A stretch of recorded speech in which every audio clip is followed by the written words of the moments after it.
After 7 long years, Silksong has finally released, and to near universal acclaim. In fact, it's been so positively received that the game had over 500 positive reviews 10 minutes after the game came out. Now, personally, I think you should have to play a game before you review it, but maybe the menu is just that impressive. Now, we all know that's not true. I mean, it is a nice menu, but people are reviewing the game before they even play it as a manifestation of their own hype. A game so hyped that it crashed Steam servers the day it came out. I was a dope looking at reviews 10 minutes after the game came out because I couldn't buy the game. In fact, it took over 4 hours for Steam to calm down enough to let me buy the game. And I'm letting you know all this so you understand that any reviews or discussions surrounding Silksong you have to take with a massive grain of salt, positive or negative, because of how hyped this game was. One of the most hyped games of all time. If someone is willing to give a positive review to a game that they haven't even played yet, then they'll be incapable of noticing any flaw, minor or major. And it goes the same for negative reviews too. Some people are so hyped, they're expecting something the game could never live up to, that any game could never live up to, because they're expecting not only the greatest game ever made, but something so fantastical that it'll change their life forever. At the time of making this video, only 0.6% of people have even finished the game. Finishing a game takes time, and making a YouTube video or writing a review takes even more time. Most of the reviews are from people who have not finished the game, and even that is being generous. Most of these people have barely experienced anything this game has to offer, just enough to confirm that it is in fact a new Hollow Knight game. They're letting the hype talk for them, not their brain. So because of the discourse surrounding this game being so muddied by hype, I'm making this video as objective as I can. I'm simply going to go through the positives, then the negatives, and only once we're done will I go into my feelings about how they affect the game and color the whole experience, and let you know if it was worth the wait, if it'll be one of the greatest games ever made, or if it ends up being the most overhyped game of all time and forever live in Hollow Knight's shadow. And before we begin, make sure to like the video, comment, hype the video if you're on your phone. So let's start with the positives. Now be aware, I will be comparing this game to the original a lot because it is a true sequel. It is more of what you know and love from the original game, but as a sequel, it is expected to improve in some ways, which it does. So with that being said, this game controls so much better. And this is not to say that the controls in Hollow Knight were bad, it's that they were simple. Silksong just has more interesting movement than the original ever did, all the way down to the base moveset of Hornet, the main character. In the original game, one of the main mechanics used for both platforming and fighting was the downward slash, a pogo. Very simple, very effective, easy to use, seen in many other games, most prominently Shovel Knight. But now in Silksong, your pogo, rather than a direct downward slash, you now dash downward at an angle, and if you hit anything within a set period of time, you will then pogo off of it. And although a minor change, this adds a lot of complexity and a lot more thought into how you're going to use this for platforming and in combat. It is very easy to tell if something is directly below you. It is much harder to memorize the angle, draw that line in your head in the midst of combat, and know exactly how long it's going to be active. Because if something is too far away from you, even if it's at the correct angle, you will still take damage if you don't intersect with them in time. This adds an extra level of mastery that should be in a sequel. The assumption is everyone who is playing this has already played the first game. They've already mastered the regular pogo, so now here's something a little cooler, a little faster, but harder to do. And once you do learn it, it is just as intuitive as the original design. By the end of the game, I had no problem pogoing off anything. I know I said I'd leave my feelings for the end, but I just have to say how much more fun this is. Rather than just jumping over something and maintaining your position above them, you now have to bounce back and forth, bounce, turn, bounce, turn. It's like a dance. You're weaving from one enemy to the other, and this extends to the other abilities as well. In Hollow Knight, you get a dash. pretty cool. Get some invincibility frames on it, become Shadow. Now, instead, you have a run. Now, in the air, it operates exactly the same way. It's just a dash. But on the ground, it's a sprint. And this not only allows you to move through areas much faster, but is simply a more interesting ability. One, because of no invincibility frames this time. It's time to man up. You actually have to dodge the attacks. But when you're sprinting on the ground, you can't immediately jump out of it. The sprint has some weight to it. You pause a bit and leap forward. Just like the pogo, it adds more complexity, greater skill expression. Not to mention, it just looks neat. Big fan. And speaking of complexity, all those things I said about the moveset, yeah, you can actually change those. You have what are called crests in this game that completely change your moveset. Now, it's not extreme, but it does change all of your basic attacks, including your pogo. In fact, there's a crest that gives you the original pogo from the original game. So if you have a really hard time figuring out the new pogo, which is super cool and awesome, by the way, you do get the old one if you really need it, although it's much slower. It has a slight delay because this is like the heavy weapon crest. The original pogo would probably be way too OP for this game anyway. If you want something a little closer to the original, there's also a crest which gives you fast, quick attacks with much less range. So now it's the same speed as the original game, but much less range, making it more skillful, more interesting, more fun, in my opinion. Honestly, as cool as the crests are, which they are cool, I end up using just the original moveset the whole game. I never actually use the heavy pogo at any point in the game because it's just a bit too slow. I did, however, use that crest to fight some of the later bosses because it gives you what's essentially a mana refill orb every time you attack an enemy after you've healed. So you heal, use all of your magic, which is silk in this game, then you hit the enemy and you get all your silk back. It's really good. But I spent all this time praising the original moveset because I like it, hence why I used it the whole game. All right, but we've talked about the main character enough, and it's time to move on to what's the best part of this game and what was the best part of Hollow Knight, and it's the bosses. And the bosses get real fucking good. Now, they start out pretty basic, but once the game thinks you're comfortable and you're ready for a real challenge, the game throws banger after banger at you. Let me show you one of my favorites. Now, remember the best boss from the first game, the Mantis Lords? Well, this is them, but I think a lot cooler, which is impressive because that was a great fight. These are the Clockwork Dancers, and from the beginning, you have to fight two at once, but it's manageable because they only attack in straight lines and at a distinct rhythm. They fight to a beat you can learn, and then as you bob and weave and fight and dance with them, they speed up. Phase 2, they're a little faster, more frantic. If you lose the beat, you're going to take a ton of damage. You have to look for specific patterns to have even time to heal. And then, once you make it past there, they've always attacked together. But now, the rhythm is even faster than it was before, but they no longer attack together. They've been separated, and you have to deal with one, then the other, then one, then the other, weaving in as many attacks as you can. Panic is completely set in at this point, because most bosses have only 2 phases. This one has 3. You're like, when's it gonna end? And finally, you kill one of them. Only one, and his attacks are slow. And he's incredibly easy to dodge. His super move, before they did it together, now he just floats in the air, lifelessly, doing nothing. And for daring to challenge you, you kill him. This fight's Kino. It's great. And the combat is only half the gameplay. The other half is the platforming, which is also much better. It mostly has to do with the moveset, which is quicker, more frantic, more interesting. But just in general, Team Cherry is more comfortable making the platforming harder and more complex earlier. In the original Hollow Knight, by the time the platforming got hard, the game was already over. This is not the case here. There are multiple areas dedicated just to the platforming. And speaking of the areas, now of course we have to talk about the world and the act of exploring, which is what you're going to be doing most of the time. And I think this is also better than the original game. In general, you explore to find things, and in this game, the things you find are just cooler. It is far more interesting to find a crest, which changes your base moveset, than it is to find anything in the original game. And there's also just more to do in the world. They've added a bunch of side quests. There's even a side quest board, multiple in fact. And there are areas that exist entirely justified by these quests. There are areas that would normally only exist to pass through so that you can get where you need to go, that now have something to actively do because of the side quests. Now take this Bell Maze, for example. Without the quest, this is just a series of corridors that is a shortcut between 2 areas. Something that is cool, but not really necessary because of the fast travel system. But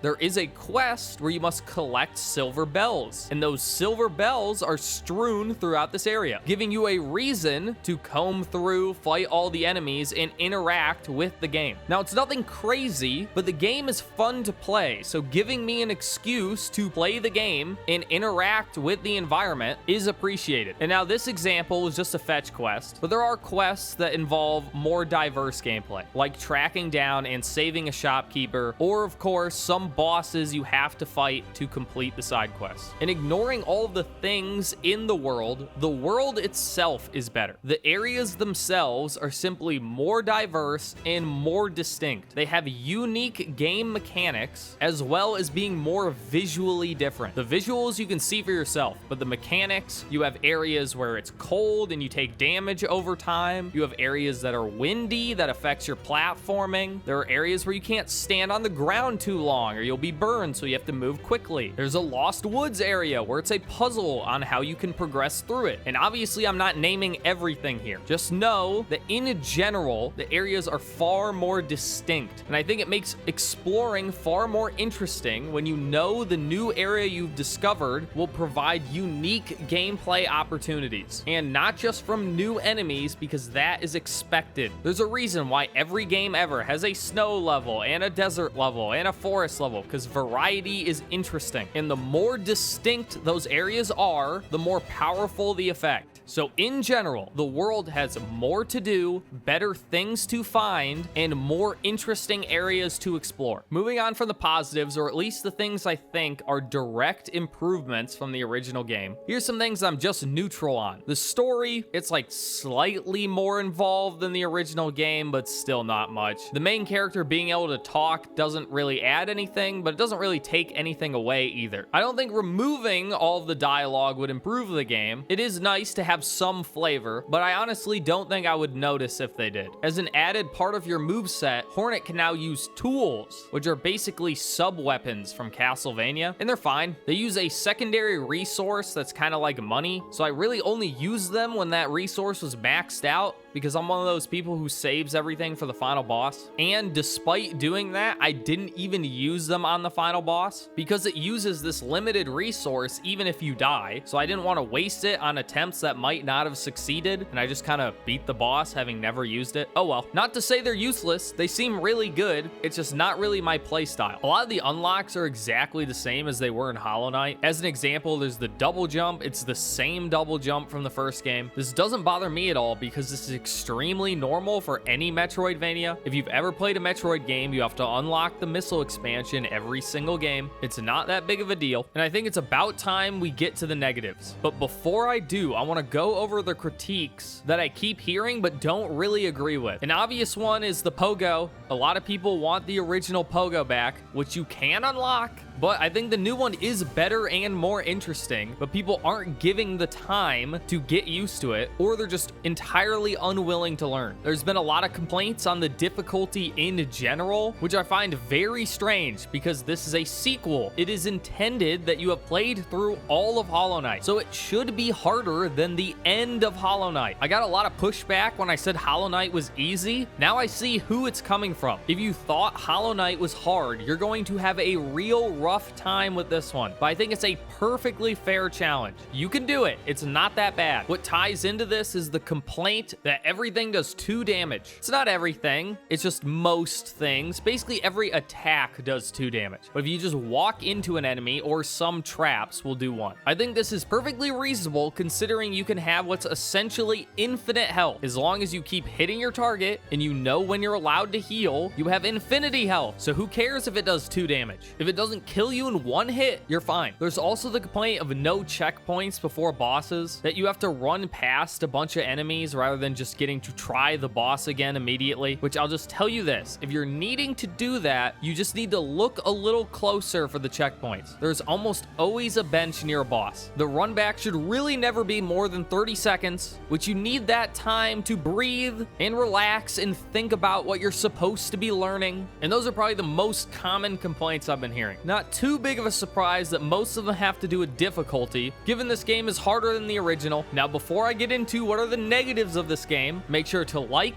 and subscribe so that when I piss you off, you can feel even better about unsubscribing and disliking the video. Now, I think the beginning of this game is rough. It's just slow, and I mean real slow. You're at basically no risk of dying. The bosses are very simple. You have no movement abilities, so you're basically waddling through the world at a snail's pace, fighting enemies that have way too much health and will never kill you if you're paying any attention at all. The first boss of the game, I did not intentionally dodge a single attack, and I beat it on my first try. The beginning of this game is made for people who have never played Hollow Knight before, which is very strange given it's a sequel. In fact, I'd argue it's for people who've never even played a video game before. It's that basic. But given how many people seem to think this game's super hard, maybe that was necessary. But it's certainly not for me. Actually, probably the best counterpoint to what I just said is I saw a review complaining about how hard the Bell Beast was, a boss I beat on my first try on stream, where I got to 1 health, was fucking around, reading chat, then I lock in and never take any damage again, which characterizes the entire beginning of the game. As long as you're paying any attention at all, there is nothing to engage with, there are no problems, which would be okay if you also didn't move so slow. Now, if you've been listening to anything I said before, you'll know this obviously improves over time, but it is kind of confusing that this is a problem at all, especially given one of the main complaints for Hollow Knight that even the people who love the game complain about is that you should really start with a movement ability. In fact, people have modded it into the original game to start with the dash, because neither game really gets good until you can move around the world quickly and elegantly. Now, a problem that permeates the entire game is that every boss has 2 phases, which, why is that a problem? That sounds pretty cool. Well, first of all, the second phase of a boss is a lot more interesting when it's a surprise. When it's like, oh, thank God, I finally beat it. And then, oh my God, he's actually even stronger now. But when every boss has 2 phases, it's not surprising and it's a lot less exciting. But that's not the real issue. The real issue is the second phase is basically always the real fight. The first phase is so easy and so simple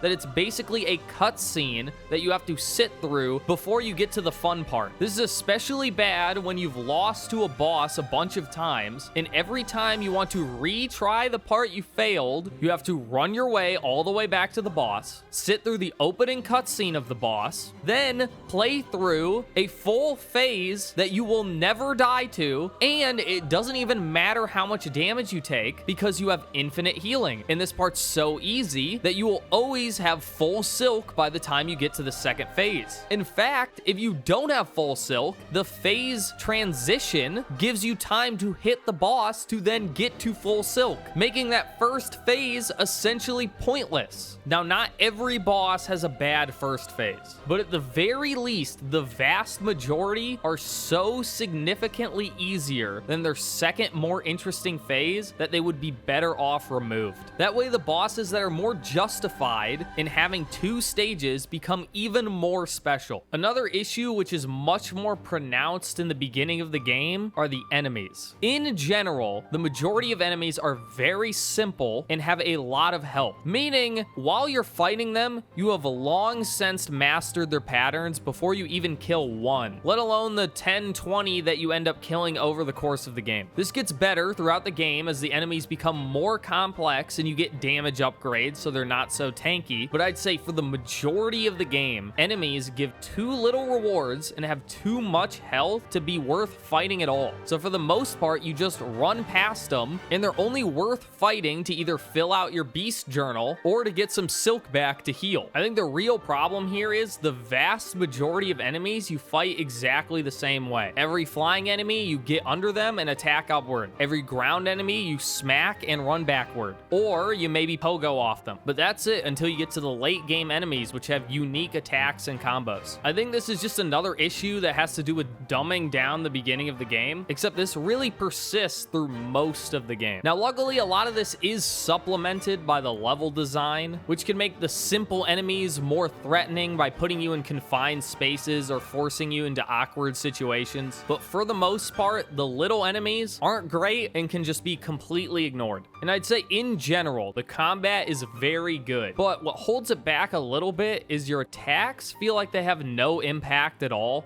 I understand that the giant bosses and large enemies take no knockback at all. That makes sense. But even the tiny bosses don't react at all to you hitting them. And the smaller enemies only take a tiny bit of knockback. Your hits just feel less satisfying when there's no impact. The difficulty curve of the game is also just kind of weird. I mean, it's not great, where I'd say there are large difficulty spikes at every boss, and then the rest of the game is significantly easier. This is obviously intended and pretty normal. The hardest part of a game usually are the bosses. It's just very extreme here. I would say probably 95 to 99% of your deaths will be with the bosses. And that is no matter how good or bad you are at the game. If you die 100 times to the bosses, you might die 5 times in the open world. If you're dying once to the boss, you're probably never dying in the open world. I think part of the problem is the sub-weapons make the small enemies really easy. Oftentimes, you can kill them before they can even attack you. And although the platforming is improved, it is still far too easy and far too simple compared to the bosses. I actually went through all of my footage and I never died on a platforming challenge, even the last one in the game. And trust me, I died plenty to the bosses. So by the end of the game, I feel like I've mastered the combat. The bosses have trained me well, but the platforming I barely even touched the surface of and I'm done. Now I think all of this was intentional, especially with the platforming, because I think except for one single case, you can basically ignore all of the challenging platforming. I mean, the best part of the game is the bosses, and if you make them hard, that means you're gonna be spending more time fighting them. So depending how you feel, this could be a good thing. Now, personally, I would prefer a smoother difficulty curve where you have a spike at the bosses, but maybe a minor spike by either making the bosses easier or making the areas harder. Now, I find it very weird that this is a controversial take, and I think it only comes from people not playing very many games, but a big problem with this game that's even worse than the original is rooms within the same area look exactly the same. And I mean exactly the same. I'm showing you a bunch of clips right now, and I want you to tell me if you think it's the same room or a different room. I promise you, you can't. In other games, the best of the best, not just different areas are distinct, each room is entirely distinct. That is not the case in this game, and it was definitely not the case in Hollow Knight. It's much improved, but there are still way too many rooms that are completely indistinguishable from each other. If you think of it like a house, you have a living room and a dining room and a bedroom, and they all look different and have different furniture. In this, it's like every area is dining room land, where every room is the dining room. And then you have kitchen land, where every room is the kitchen. It's just a lot less interesting. And a similar problem is having indistinguishable rooms in completely different areas. The Skull and Bones lava area has the exact same architecture as a mossy cave. It'd be really weird if you walked into a skyscraper and had the same furnishings as your living room. You'd say that's a weird design, maybe even bad design. At the very least, it makes the areas a lot less unique. And I think I'm being pretty generous here, because there are actually rooms that are on completely opposite sides of the map, entirely unique areas, and are nearly indistinguishable. And even with the variety that is there, it really only extends from Big Cathedral and Cave.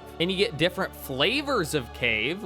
Like you have Lava Cave, Moss Cave, Cold Cave, Misty Cave, but it's still just Cave. And you get Mechanical Cathedral, the Pipes of the Cathedral, Fountain Cathedral, but it's still all just Cathedral. And this is not the norm. And don't just say that, oh, the game takes place in a cave. Of course all the areas are cave related. Last time I checked, there's no cathedrals in a cave, so they can put whatever they want, wherever they want. There are plenty of games with extreme variety, not just different flavors of cave, but forests to deserts to mountains to volcanoes. And yeah, I'm just showing Mario because this is as basic as it gets. Everyone's played a Mario game before. But whatever, this seems to not bother most people, which is fine. And although I have some other minor gripes with the game, I really only have one more big problem, and that it's simply too similar to Hollow Knight, which is kind of an odd thing to say about a sequel, especially given I praised all of the differences already. It's just weird because this should be Team Cherry taking their training weights off. Hollow Knight was their first game, so now you'd think with Silksong they would have learned a lot. They now have as much money as they could want,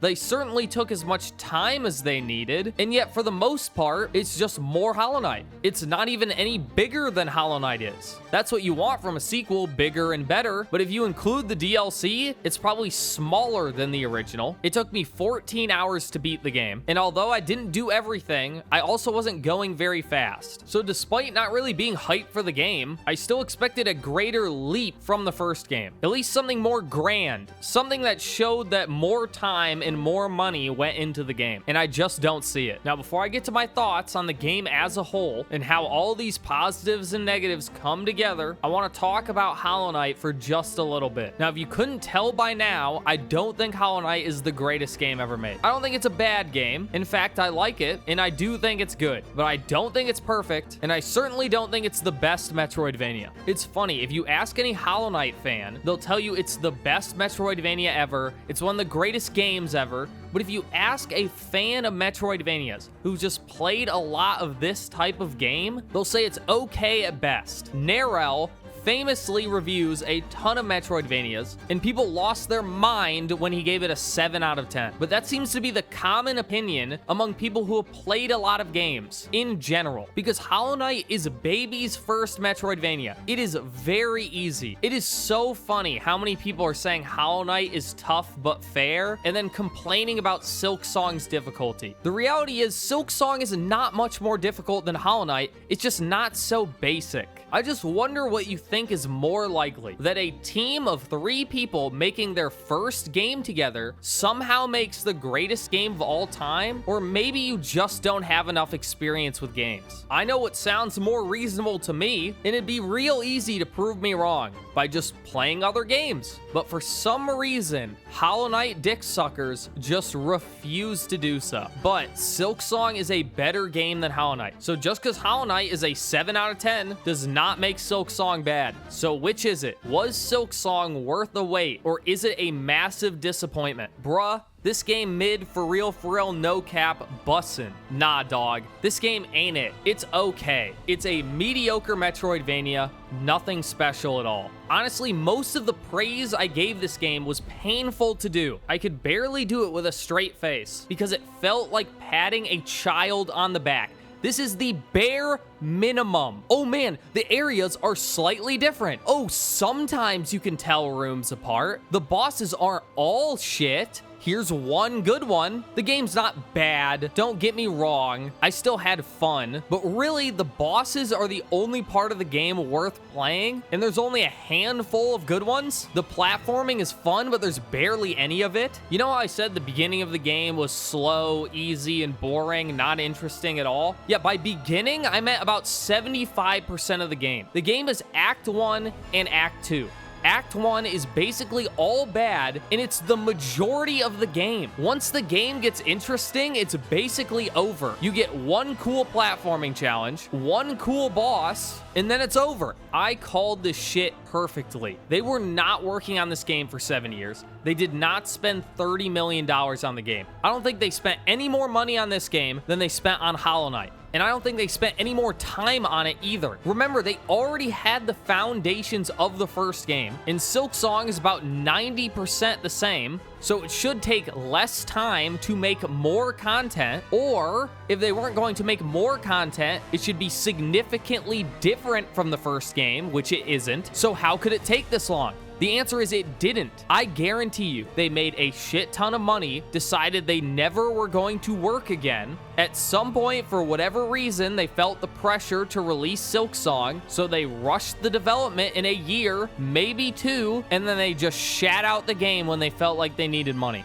This game's just Tears of the Kingdom all over again, where you have this extremely long wait from a critically acclaimed game that had significant flaws, and now none of those flaws are addressed. The game is barely any different, and everyone's just left wondering, what the fuck took so long? What were you doing? The answer is nothing. Not that any of this matters though, given, as I said at the beginning of the video, people gave this game positive reviews before they even turned it on. They saw the menu and were like 10 out of 10. So who the fuck cares what the game is? The developers probably felt the same way. They're like, why even spend time on this shit? They'll love it anyway. And for any of you Hollow Knight losers that are still watching, I just spoiled the final boss for you. Get fucked. Both of these shit games commit the greatest crime of all, which is just being boring. They're just so basic. There's only so much you can do with a 2D action platformer, and I still don't think they hit that bar. You know, I think people often ask, how can suffering exist in the world if God is benevolent? Well, if you ask me, suffering is the proof that God is benevolent, because the people who sit here and pretend a piece of shit game is the greatest thing they've ever played, and only through sheer ignorance and stupidity, those people should suffer. God gave us suffering so those bugmen could be punished for existing. I sleep well at night knowing bad things are happening to insect people every day. Anyway, 7.5 out of 10. Pretty good game. I liked it. Had fun. See you next time. Bye.